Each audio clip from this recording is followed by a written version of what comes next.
Casey, I'm hungry. Not for like podcast excellence or wins in 40K or anything, but more like for hamburger, steak, and gravy.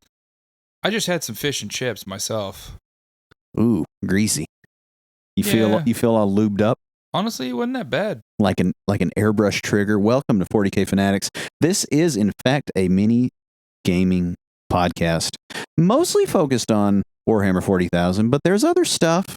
There are other games, folks, and just in the GW camp, man, Old World is coming on to our local community with a vengeance. Thank you, Austin. Austin is so thrilled that he's playing Night Goblins, right? I mean, he's got a number of things. He's got dwarves are his first love, but the standoff is ended because everybody was stood around the OK Corral. Austin's gonna love how I get all this wrong. Hands hovering above their pistols, waiting on someone to draw and bring us into glorious combat surrounding Old World, and the homie Dallas and somebody, Justin, I think. A couple of people all at once drew and fired. And I, too, am waiting on GW to come up with something to sell me for the High Elves. And you said you were looking for some Old World eBay goodness. Yeah, in fact, during our last podcast recording, I was on my phone checking out eBay listings as best as I can because I knew as soon as you said our boy bought some Old World and you got some Old World, I knew it was going to be a matter of time before I got it. So I was like, I need to jump on this, see what's out there before it gets too hyped. Yeah, I think it's been there actually. Man, I want an orc war boss on a wyvern. That does sound good. Today is a very special episode.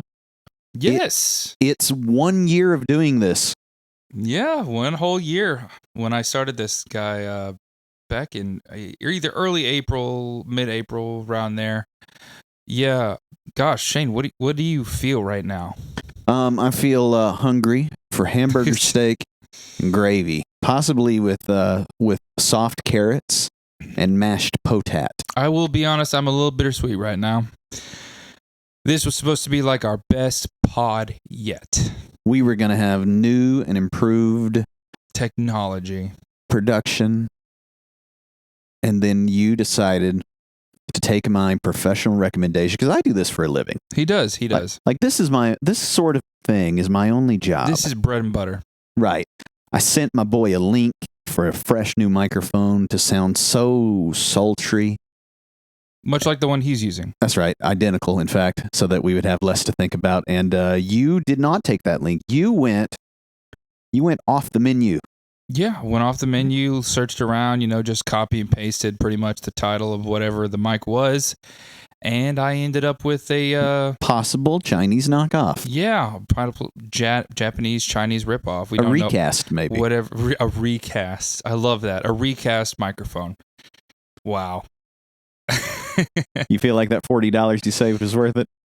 Oh man, well, if you fix it, it'll be worth it. We'll see what I can do. Yeah, Shane's got a whole shop set up at his house. He can probably. I have no such equipment. But Open Shane, up you're the the man. box. Open up the bits box. I've got stuff to say about things. Why don't you lead off? Because I've done a lot of talking in the last year of this podcast. Oh gosh, yeah. So my bits box is mainly going to be about the topic on hand. It is our anniversary, sort of. We've been doing this for over a year. You guys have helped us grow. We've watched you guys download. So I mean, somebody's listening. But it's so weird how this went from me with an iPad and a $20 microphone I bought from the Walmart, and now it is officially us with Shane's laptop, 2 microphones, and not only that, but like a YouTube channel, podcasts on just about every platform you can think of, and gosh, like it's awesome. So what'd you do in the hobby this week? That's what the bits box is, Casey. I just want to say thank you to the fans. 1 year, if you can, into call 40K Fanatics podcast. Stay fanatical. And I've got to teach this man the form of the show. So this week I finished up 10 Scout Marines in the theme of the Alpha Legion, go to our X and you can check out the photos of that. They're looking pretty good if I'm being honest. Here, I'll toss Shane one while I talk about something else. Let's see. I've been painting up a new commission for a local hobbyist in our community. He's having me paint Azrael, the Supreme Grand Master of the Dark Angels.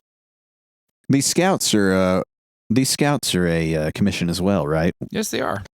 I'm just reminding our local community that your boy does paint too. He does paint too. And I could, you know what?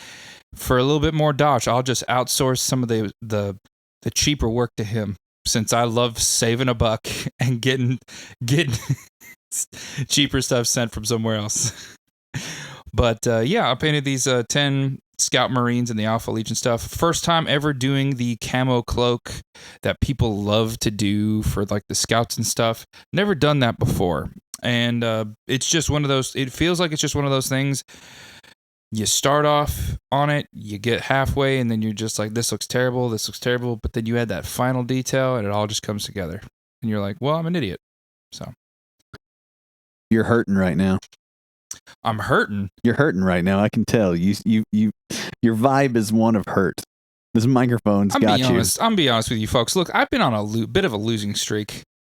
Not just like in games, but in life. Okay, but what do you do? What do? You stick your head up. You keep going. You keep trucking. You keep moving on. Because what are you gonna do? Quit? You can't quit. It's a dice game after all. Keep on. Well, I meant life. Is life a dice game? That's what I said. What's that new game that just came out? I have no idea. No, like the one that's like D&D that everybody's playing. One that's like D&D that everybody's playing? You've heard of this one. You know, some of you are... It's a new role-playing game? No, it's a new video game. Oh. What's that one? You know, with the tentacle dude. Baldur's Gate 3? Yeah, Baldur's Gate 3. Which is literally D&D? Yeah. I guess. Yeah. So life is like Baldur's Gate, huh? I didn't like Baldur's Gate 3. Yeah, that's right. I'm one of the few people in the world. You didn't want to seduce the bear? I did not. Gosh. I had no interest in seducing the bear. So I have a whole TED Talk on Baldur's Gate 3 and the various relationship options therein. If you guys go back a couple episodes, you'll probably find the bits box where he rants about how he didn't like Baldur's Gate. It's so interesting. Anyways, I painted up an Azrael. I'm almost done with it. I've got like 20-something hours into it. It looks really good, and I'm pretty proud of it. Hopefully that breaks my losing streak and keep going, you know? But that's what you do. I need some tanks, bro. Tanks. I need some tanks. You have a crab tank. I know, he don't be tanking like I need him to tank. You have a Forge Fiend. I played the homie Craig. Oh no. And his Death Guard, and he's got a knight and some tanks, and oh yeah. So we played another Crusade game. What is the solution for a Land Raider? Well, I mean, the Land Raider wasn't so tough. It was the rest of that stuff that I had a problem with after the Land Raider was dealt with. The problem I've got is That's what happened to me. Yeah, the problem I've got is let me back up. But that's my bits box. Let's switch over to Shane. Transition over to Shane. I wonder if everybody can hear the mowing as we attempt to increase our production value. Up. You guys hear that? That's a good pass right there. That's our Blood Bowl field. That's low, that pass. No rocks. Anyhow. So I played the homie Craig.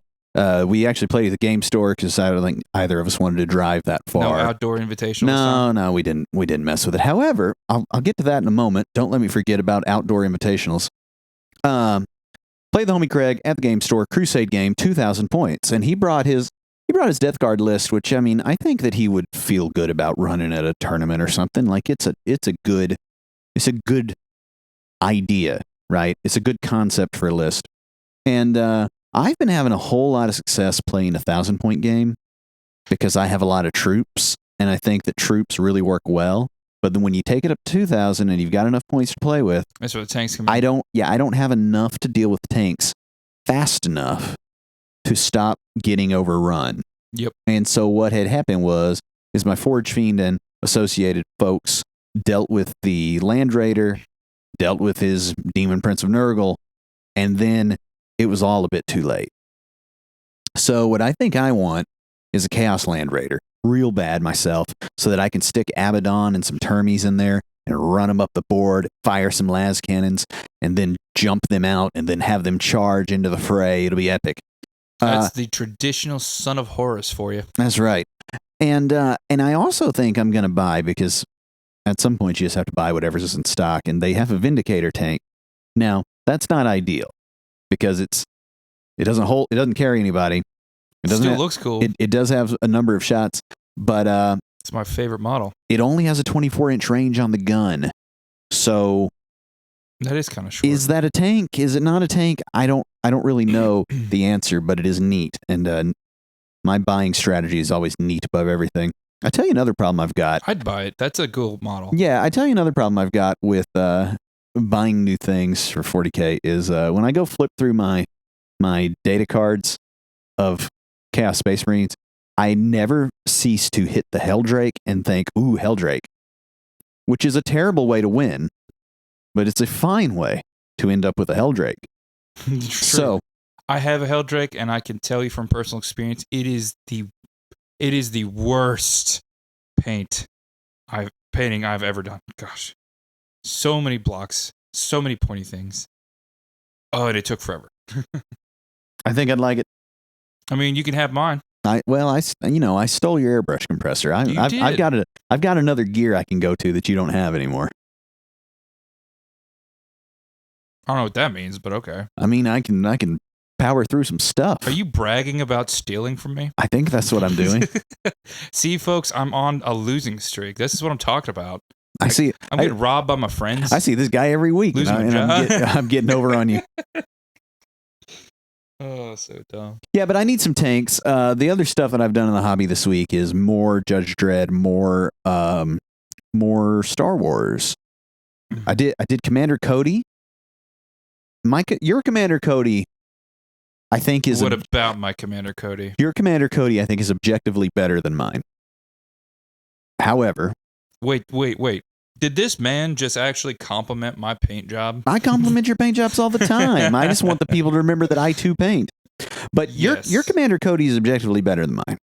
But my Commander Cody is more in style with the whole rest of my and the Homie Valerie's Shatterpoint collection, in that they're just bright, shiny, cartoon characters. He was very bright. The color, from what I remember. Check that out on X, people. Yeah, he's on the Whip Wednesdays. There was something else on the Whip. Oh, Tree Man for Blood Bowl. Tree Man. He looks good. Yo. He was a neat job of prime and black, dry brush him, and then airbrush inks. Easy paint job with awesome results. Yeah, I mean, it's one of those like you see the YouTubers do a lot, where they're like, and then I'm gonna bop bop bop, and then I'm gonna pss, pss, and then it's done. And that's what happened. Those. Well, let me tell you, the acrylic inks through the airbrush, like you would do, it's the same inks that you would buy to do calligraphy or whatever.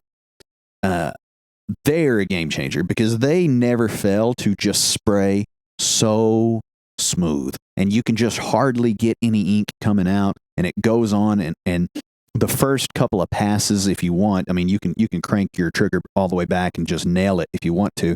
You do have to watch for spidering in that case, but it just like dusts it in a color, so you can see your whole undercoat, and you can play with those values in real time, and it's not nearly as intimidating as it first feels. You think, oh man, I'm just about to hit this with the airbrush, and then I'm gonna have a spot of whatever. It's not even that way. You can get it spraying so fine, and I mean, my airbrush isn't even nice, right? I have all kinds of problems with it, but with the Tree Man, I was just brown, ink color brown, going over black primer, white dry brush. Man, chef's kiss. Mwah, I tell you. Speaking of Blood Bowl, my orcs are primed, but now I have the problem with dealing with those slotted bases. Yeah, so what I do with the slotted bases is if the models slot in, I slot them in. Glue them down. Done. Step 2 is so then you'll have some slot left, usually, because my Elven Union are that way. Then I take some paper, just regular old printer paper, cut you a little piece, get you some Elmer's glue, glue it down. Once that's dry, get a bunch of Elmer's glue and some of your favorite Army Painter brand grass, right? Like, you know, the grass is like in the little box. And you just, your Elmer's glue spread out all over the base. Then you just heavy with the grass. And then I do it with tweezers to pull it up out of the vessel, right? And then I tap the excess off. It's upside down, right? And over the container of grass. That way you're not getting grass everywhere. Your grass is actually falling back into the container. And it's pointing up and not flat. Well, that doesn't even matter.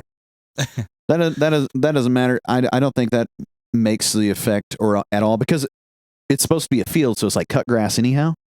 And that's how I've done mine and Valerie's Blood Bowl teams, and they look great. I mean, you set them out there, especially if you've got one of the pitches like our 40K Fanatics custom Blood Bowl pitch that looks like grass.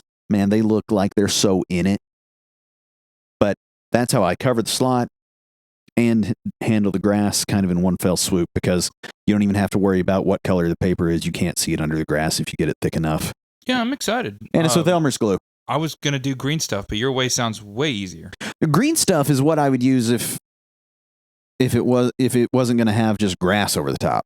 Right. Yeah, exactly. But because it needs to be smooth anyhow, and then it's going to have the grass, like, I don't want to work that hard. You just saved me like what, $20-$30? Yeah, and God knows how much time. Yeah. Let's see. Is that we everything? need to. Yeah, I think that's it. I think it's time for our main topic, the celebration. You seem so celebratory. Closing that bits box. Psh. It's a top 5 list. It is a top 5 list. Oh boy, do I love a top 5 list. Glory to the Emperor. It is a top 5 list. So Shane, what are you starting off with? Or do you have OLIs? Well, we haven't even told the people what the top 5 list is. Well, the top 5 list, ladies and gentlemen, is our top 5 podcast episodes from our very own podcast. We have decided, because we're going to do something like this for the 100th episode, there is no doubt, which will be really close to the 2-year anniversary, because we put one of these out a week, every Friday.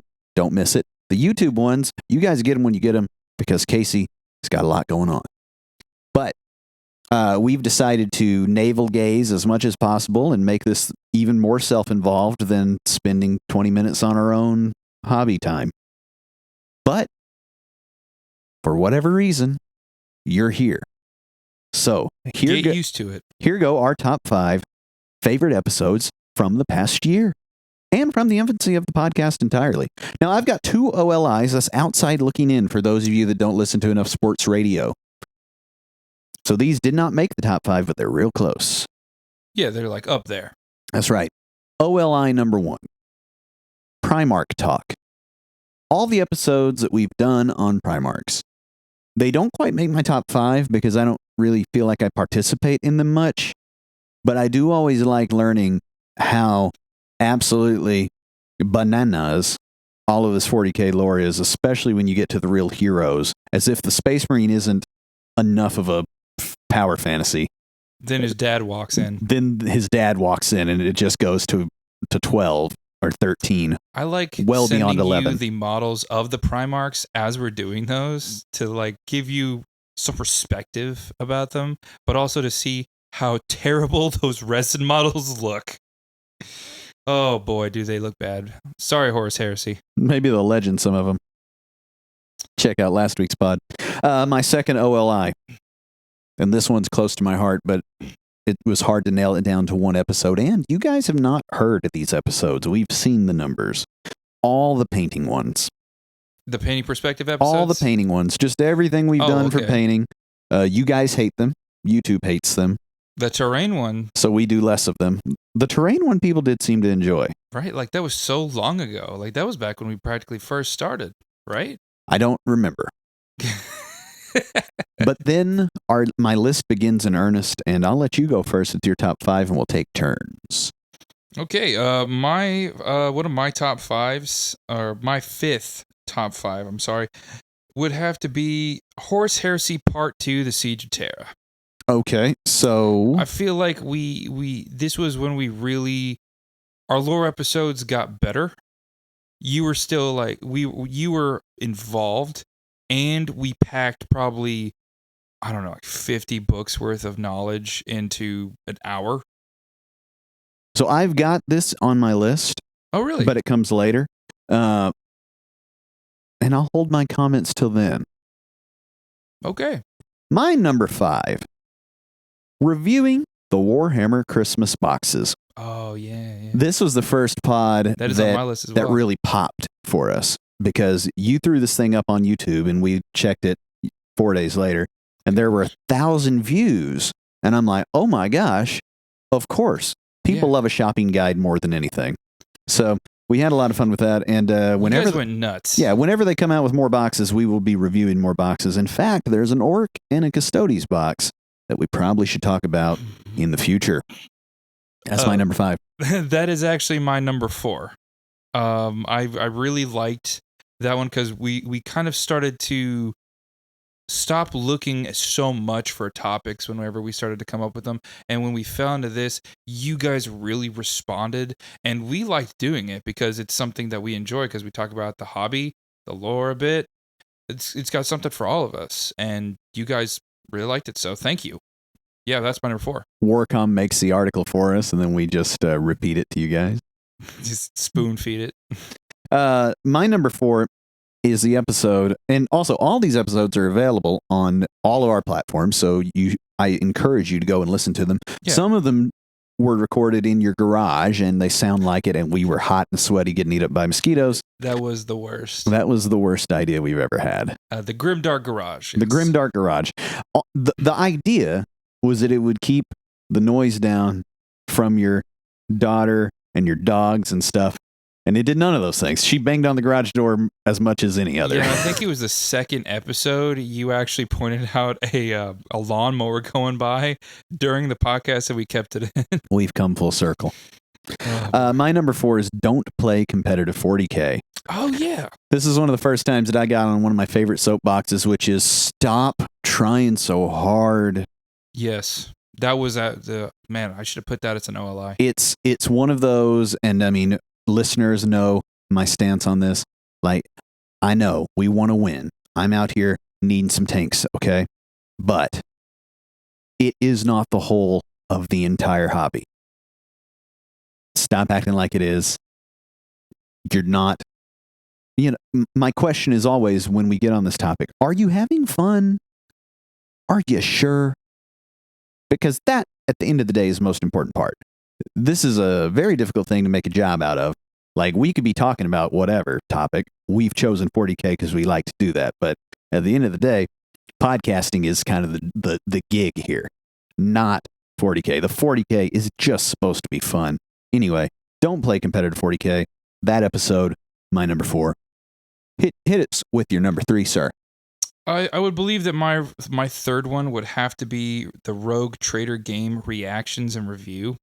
I think you really put something into what you were talking about with that one because you were honest. Like, it's like you were just saying, we love 40K and we love talking about it, but that you gave your honest opinion, and people really responded to that. I responded to it because I thought this game was going to be what we like 10 out of 10 for us, and honestly, you were like, "Nah, man, it's base. It's basic."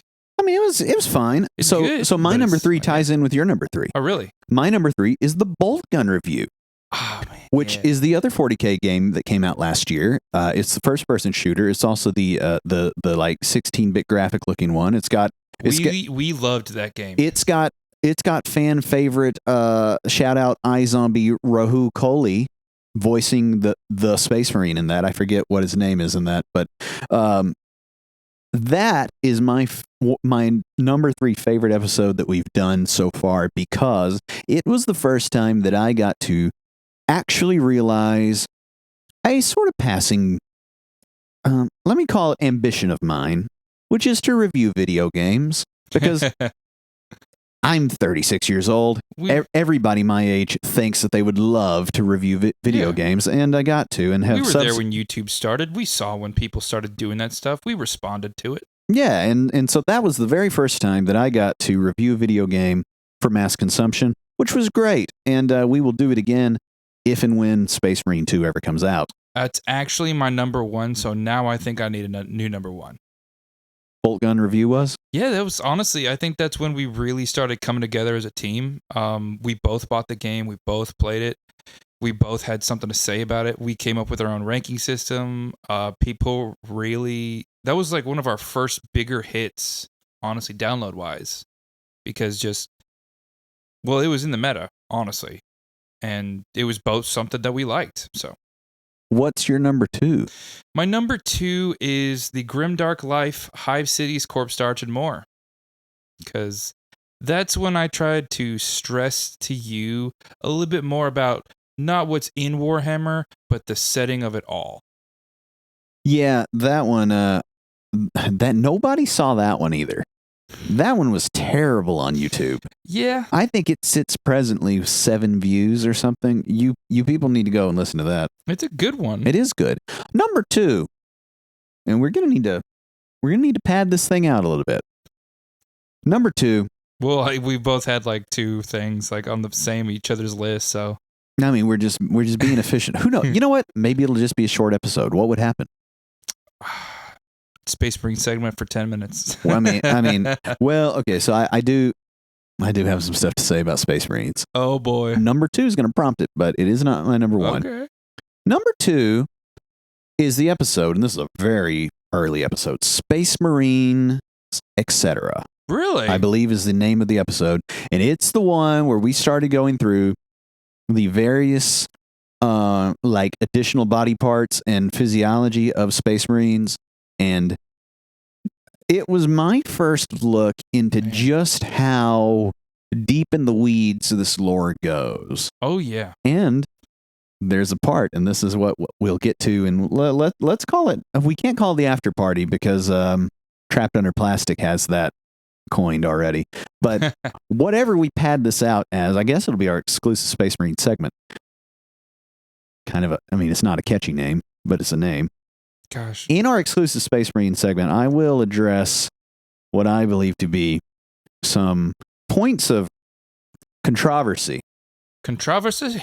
In the that I noticed in the Space Marine etc. episode, but that was one of my favorites because I would like you were cooking, and I was listening, thinking this is ridiculous. Oh man, I had notes on notes on notes that I was just going through, and man, that was so weird because back then we were just an iPad and a microphone and a cord in my garage, and then after that one, I think it was that one. You were like, "All right, let's grab some stuff and do this like professionals."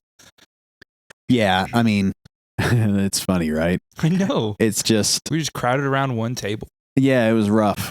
It was rough trying to both stay close and all that.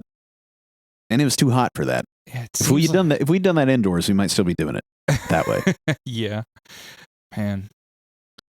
That's forever ago. My number 1.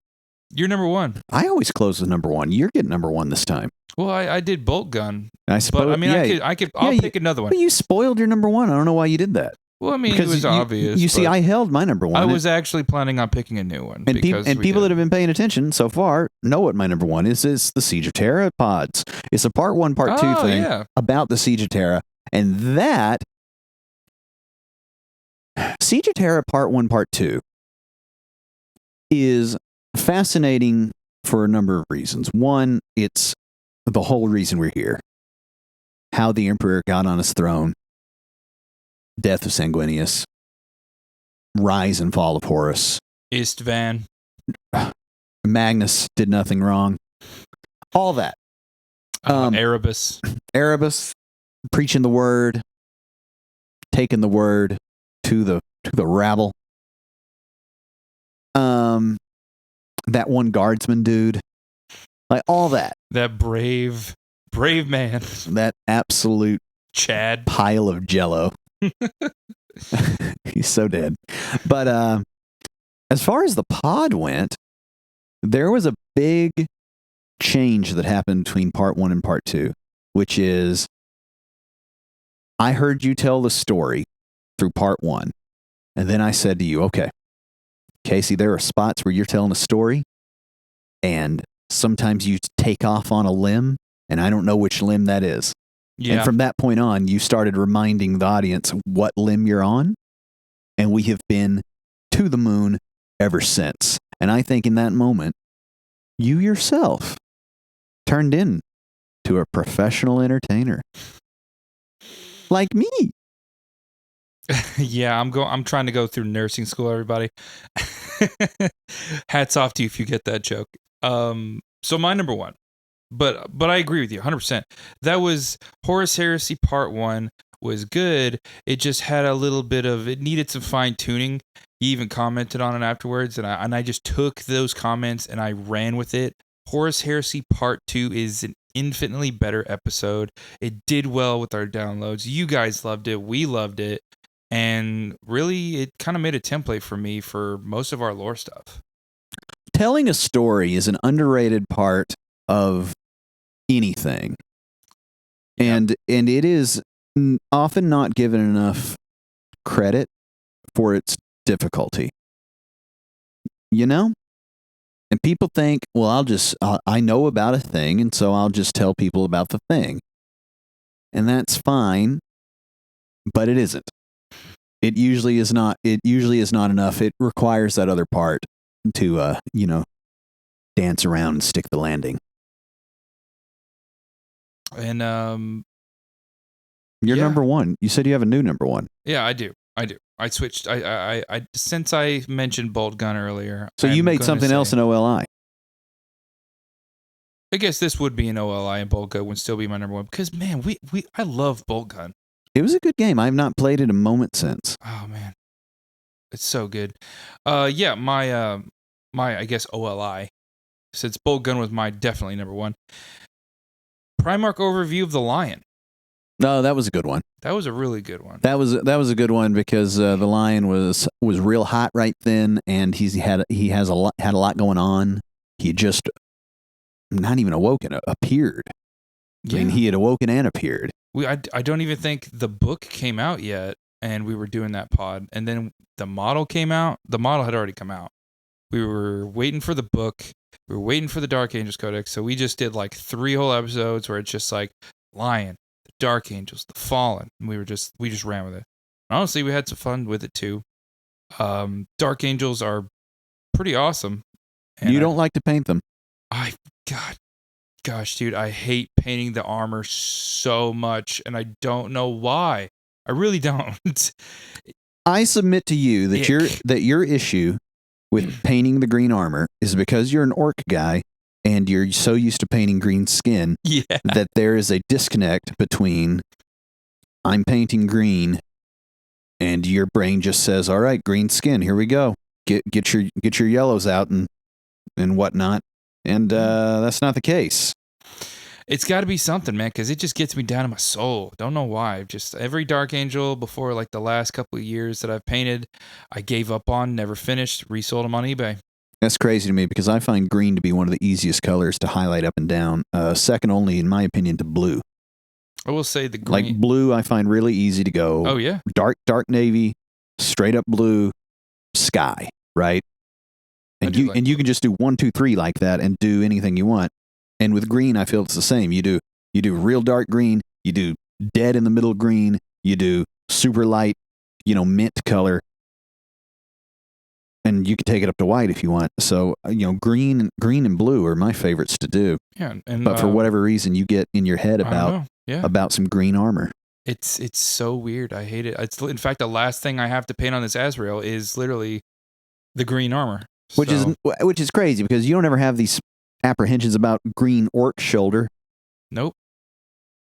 Know about a billion different ways to paint an orc skin. So strange. Like somebody just pulls the plug and the router slows down in my brain for Dark Angel armor. I don't know why. You lose your Wi-Fi. Something like that. Router crashing noise. It's time now. I will say one more thing. Oh yeah. One more thing about the Lion episode. That was when I believe that was when we really first started going after. No, I don't want to say the meta, but what's hot. And it's hot. Honestly, you guys really responded. The Lion has been our most downloaded episode by far. Well, there's a couple of things going on, right? Like, It's crazy. at the end of the day, He's a Primarch. the quality of this podcast is not necessarily tied to the viewership. True, because The viewership is more attached to, what the keywords are in the title, right? fair. Which is just the way that media works these days. I mean, there's Buzzwords, no doubt that we appreciate our dedicated listenership, some of which we see out and about and stuff, and none of them have tried to hit me in the face, which is good. But then we also do see you guys in the comments and whatnot, and we appreciate you too. And we plan to continue. At some stage, there's an idea for a Patreon and a Discord where you can get in there. But what we don't want is for it to be me and Casey and like 2 other sons of bitches, because that won't be very fun. We have to reach a critical mass where this thing might be fun for there to be a community that can talk all their nonsense and talk to us and suggest show topics, because we are very, very lazy. I'm just here for the memes. That's right. And we get tired of thinking of stuff, which is how we end up celebrating our 100th episode. No, our 1 year anniversary episode, 52. It should be, unless we find out this is episode 60 or something, in which case... Or we skipped a week somewhere. Yeah, in which case I blame you for all of this. There was an eclipse this year. I can't tell. I don't know anything. Daylight savings time. Yeah. It's time for our exclusive Space Marine segment. And you said you had something for this, I right? do. A lot has been talked about in what I believe to be very non-serious spots on the internet about the new Custodes book and how there are female Custodes in it. So you're just trying to start a fight? Yeah, I am trying to start a fight because I think... So, let me give a little background about myself. I got into Warhammer because I thought that spiky men fighting things is cool. Okay? I did not at the time even realize that a Space Marine was any different than a regular person. Okay? I don't have any decades of knowledge attached to any of this. I've not read any of the books. They're just really cool. It's the biggest one, and a lot of people play it, right? That's how it started. And then I said that I'd mention the Space Marine, etc. episode about like the physiology of the Space Marines in this segment, because a thing that I was quite taken aback by when you were going through the various alterations and augmentations of Space Marine physiology was one of them made their skin like able to withstand various types of radiation. Yep. And this resulted in them all being like, correct me if I'm wrong, they're all white, like baby lily white, unless they're really close to a sun, in which case then they're black. Only when they're exposed to the radiation, and their skin produces a milky white substance, which it makes it like immune to not immune, but resistant to the radiation. None of that's my point. I see what you're saying. My point is, in the 80s, a bunch of Englishmen came up with a sci-fi thing. Yep. And subsequently, nobody stopped to say, this is not a very diverse group. Well, I will say they did actually have female Space Marine miniatures back then. Yeah, I know that. But they didn't sell. Well, also, look, I'm not out here trying to make people pay for crimes of sexism. Oh, yeah. Ever. Yeah, let me, while I'm walking very close to some sort of woke line, let me say, Valerie, get him. I'm never asking anybody to pay for crimes of sexism, okay? Yeah. However, I was quite shocked when I'm like, hold on, you telling me, which it makes sense, in the 41st millennium, we don't got no brothers? No, they do. They do. Okay. They do. Okay, good, because I had already long since painted, some black dudes in my Black Legion. No, that's fine. With no helmets. Right. I just don't think that the Chaos ones really get much attention on the diversity. I know. But I will say this. But I'm saying you go ahead. that's somewhat problematic. Yeah. It's another thing that's somewhat problematic. Fine line to walk. I mean, it doesn't. It's a totally unnecessary line. It is, right? It's okay. Yeah. At the end of the day, like you said in the last pod, we are just men playing with toy soldiers. Here's the other thing, because then we get to where we are today with the female Custodes, and people are so upset by this. And here's my. I've got 2 points here. This will be the first one, but it is not the most important one. The places where people are up in arms about the female Custodes, I don't think are serious. Yeah. I started this by saying in non-serious places of the internet. I don't think that the people that are upset about the female Custodes are actually that charged up about anything. I think I've seen so many memes that they today. just like to be obnoxious on the internet. And if you're that person, you need to stop it, because we're talking about it. Yeah, I mean, yeah. More legitimate, quote unquote, journalism organizations are running with this. I have seen it, that we as a community, individuals, are so sexist that we cannot tolerate a female participant in our made up toy soldier game. Now, I will chime in here. I will say that, the lore's been going on for 30 years. They've retconned so many stuff. So much stuff has been changed, or has always been something else. And it's hard to keep up with. But I will say, if they could explain it in the lore, I'm fine with it. I'll be a little bit taken aback by it, but I think I'll be fine with it. Honestly, at the end of the day, people are going to 3D print female heads for their Space Marines anyways. So more power to you. And I do have a Space Marine segment fact. I'm not done. That does add on. You are. I know you're not done. That's why I'm chiming in. I do have a Space Marine segment piece that will blow your mind. But back to you, Shane. I'm giving Casey crazy eyes right now, because I cannot believe you're on this he's one of the good ones stance. No, I'm not really. I'm not really saying go for it. I'm not really saying screw it. I'm really kind of just, honestly, I think I'm like a middleman. I'm saying go for it. Oh yeah, because it's absurd. I'm all about the lore, so if you can math it out through the lore, go for it. You know what? Yeah, do that too. Figure it out however it's got to make everybody happy. It's not a big deal to me. But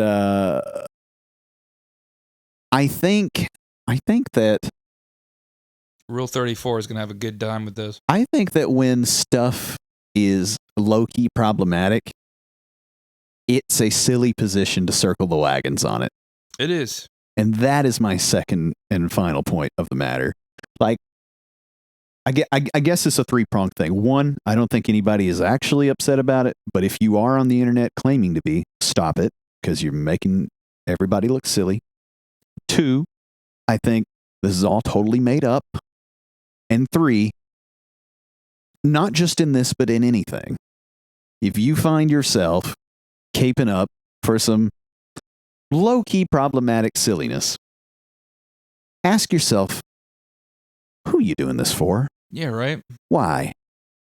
It's a weird hill to die on. It is a strange hill to die on. And if we really want to talk about, well, I wanted to close with this, but you said you've got more. We are running up against time. Yeah. But if you do want to get charged up about something having to do with the new Custodes, how about that they look like the new squats? Fair. My Space Marine segment for you folks at home, all you fanatics will love this. Did you know that the Primarchs have a mom? We'll see you later. Stay fanatical, folks.